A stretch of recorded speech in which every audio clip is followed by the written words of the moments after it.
결국 다시 왔군. 그래, 나에게는 인간을 증오하는 본능이 숨쉬고 있어. 역겨움과 공포의 냄새로 사람들을 사지로 몰아넣고 있지. 나의 존재는 누구도 알면 안 돼. 왜냐고? 왜냐고? 왜일까? 난 이중적이니까. 저 사람, 정체가 뭘까요? 인간의 이중성을 다룬 고전소설 지킬 앤 하이드. 선과 악의 분리가 가능하고 고통에서 탈출할 수 있다면 당신은 선입니까? 혹은 악입니까? 지킬과 하이드. 지금 시작합니다.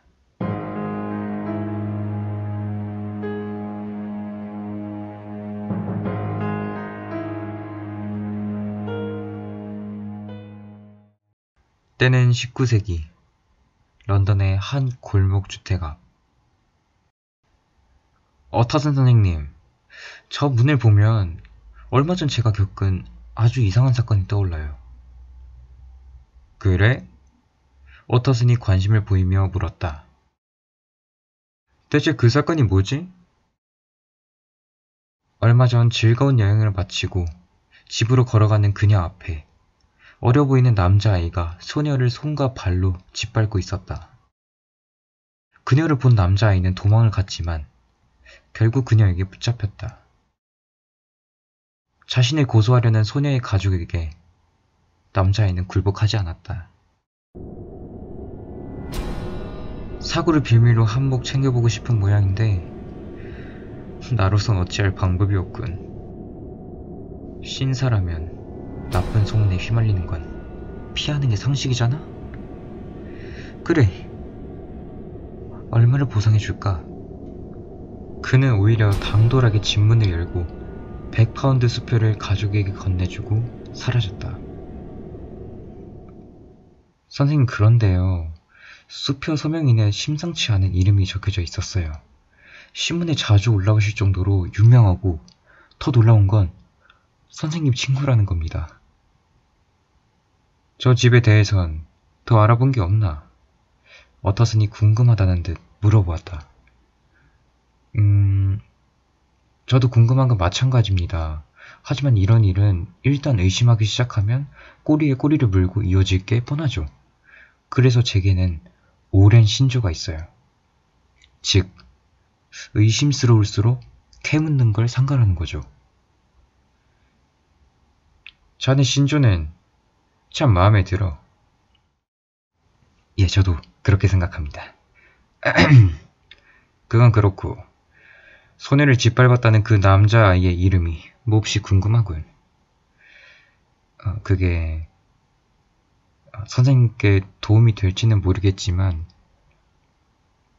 어쨌든 하이드라는 이름이었습니다. 그래, 자네가 보기엔 어떻던가? 불쾌하고 혐오스럽다고 할까? 이유는 알 수 없어요. 그냥 괴기스럽다고 할까? 그래요. 선생님, 도저히 설명할 길이 없어요. 그래, 알겠네, 알았어. 자네 생각은 알겠으니 우리 악수나 하세. 어터슨은 다시 말없이 걷기 시작했다. 그날 저녁, 어터슨은 사무실 금고를 열었다. 보관되어 있는 문서 중 지킬 박사의 유언장을 읽던 어터슨의 표정은 심각했다. 유언장에는 의학 박사이자 민법학자, 왕립학술원 회원인 헨리 지킬이 사망할 시 모든 재산을 친구이자 수혜자인 에드워드 하이드에게 상속한다고 적혀져 있었다. 하이드. 너는 누구냐?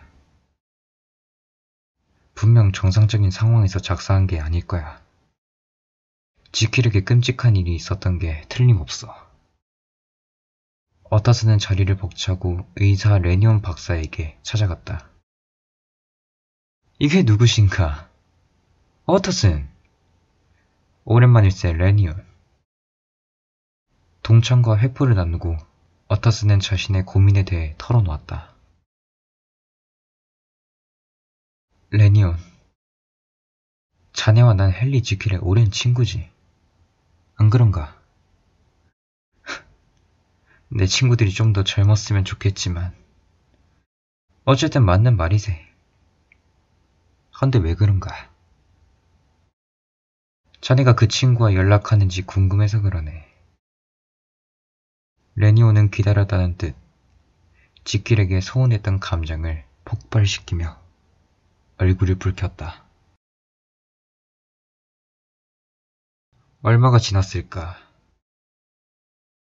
레니온, 혹시 지킬의 뒤를 봐주고 있는 하이드란 사람에 대해 들어본 적 있나? 레니온은 모르는 모양이었다. 집으로 돌아온 어터스는 하이드의 얼굴을 한 번이라도 보고 싶은 욕구가 솟아올랐다. 그날부터 어터스는 뒷골목에 있는 주택 문 앞을 서성이기 시작했다. 그가 숨는 자 하이드라면 난 찾는 자 시크다. 마침내 물고기가 미끼에 걸렸다. 정적에 휩싸인 런던의 저녁이었다. 같은 자리에서 기다리던 어터슨의 귀에 어떤 발자국 소리가 들렸다.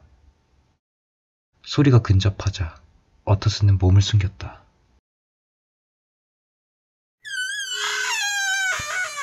혹시 하이드 씨 맞나요? 누구시죠? 무슨 일로 나를 찾았죠? 어터슨은 소개를 하다 기분이 불쾌해졌다. 이봐요. 제 얼굴 좀 보고 말씀하실 수 없을까요? 하이드가 약간 망설이다 어터슨을 향해 돌아섰다. 눈을 마주치는 순간 어터슨은 묘한 역겨움을 느꼈다. 저기 혹 지킬이라고 아시나요? 아니? 난 모르는 사람이야. 당황한 어터슨 앞으로 하이드는 눈 깜짝할 사이 문을 열고 집 안으로 사라졌다. 어우 갓. 뭔가 있는데 결정적으로 짚히는 데가 없어. 어우 정말 놈은 인간이 아니야. 그런데 불쌍한 헨리는 어쩌다 사탄의 징표를 지닌 저런 자와 엮이게 되었을까. 어터슨은 곧장 지킬 박사의 집으로 달려갔다.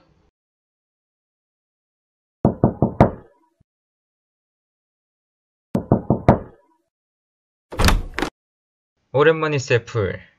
그간 잘 지내는가? 어서 오십시오 어터슨 선생님. 어터슨이 지킬 박사에 대해 물었고 풀은 지킬 박사가 외출 중이라고 답했다. 아 맞다. 풀. 전에 해부실로 쓰던 방으로 하이드 씨가 들어가는 걸 봤네. 지킬 박사도 없이 마음대로 드나들던데 그래도 괜찮은가? 하이드 씨도 방 열쇠를 가지고 있는걸요? 집사가 말했다. 자네 주인이 그 친구를 꽤나 믿는 모양이군. 그런데 나는 하이드란 사람을 한 번도 본 적이 없는 것 같은데. 그러겠지요. 하이드 씨는 실험실 쪽으로만 드나드십니다. 그래 알겠네. 난 이만 가봄세. 워터스는 자리에서 일어나 충격에 빠진 얼굴로 문을 나왔다. 오 마이 갓. 헨리. 헨리. 자네 대체 어떻게 된 건가? 하이드가 유언장의 존재를 눈치챈다면 하루빨리 상속을 받기 위해 무슨 짓을 벌일지 모른다. 그로부터 14일이 지나고 지킬 박사가 친구들을 초대했다. 초대받은 손님들은 모두 사회에서 존경받는 인물이었다. 친구들은 호강가는 어터슨과 함께 있고 싶어서 취해서도 자리에 남았다. 어터슨은 지킬에게 자신의 오랜 의문을 물어보았다. 지킬, 실은 자네 유언장에 관한 이야기를 하고 싶네.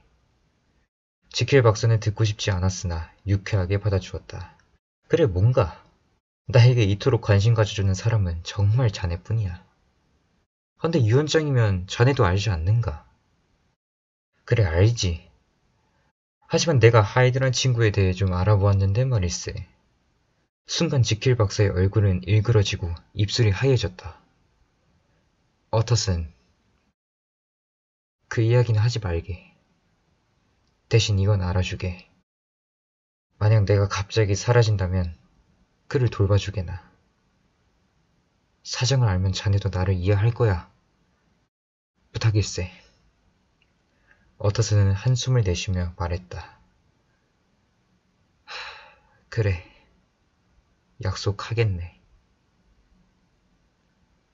그로부터 1년이 지난 런던에서 살인사건으로 영국이 떠들썩해지는데 19세기 런던을 배경으로 한 지킬 앤 하이드의 등장인물은 모두 사회적으로 지위가 높은 사람들이죠. 이렇게 품위 있는 사람들과 어울리는 지킬에게 과연 뭐가 아쉬웠던 걸까요? 그렇다면 하이드는 어떤 사람일까요? 엠필드가 어터슨에게 했던 말이 기억납니다. 혐오스럽고 괴기스럽다. 현실로 돌아가 봅시다. 함께 사는 사람들 중 단정 지을 수는 없지만 이유 없이 내 기분에 따라 불쾌하게 여기지는 않았습니까? 그렇다면 보기에 뭔가 다른 사람들에 대해 우리가 품었던 생각이 혐오는 아니었습니까? 우리 인간은 이중인격으로 남을 바라볼 때가 있습니다. 소녀를 잔혹하게 때리던 하이드와 어터슨과 처음으로 만났을 때의 하이드는 분명 다르죠. 그러나 하이드의 선한 마음은 보이지 않았습니다. 블랙홀에 빠져 꺼져가는 빛처럼 하이드라는 인물은 악이 선을 지배하고 있는 경우라고 봅니다. 그렇다면 지킬 박사는 왜 어터슨이 하이드에 대해 물어볼 때 입술이 하얘졌을까요? 감춰야 하는 또 다른 자신의 세계였을까요? 우리가 가진 심연의 깊숙한 마음은 쉽게 드러나고 싶지 않죠. 마치 강자에겐 약하고 약자에겐 강한 것처럼 말이죠. 신사가 될 수도 있고 괴물이 될 수도 있는 우린 한없이 부족한 인간이니까. 소설텔링 오늘은 여기까지.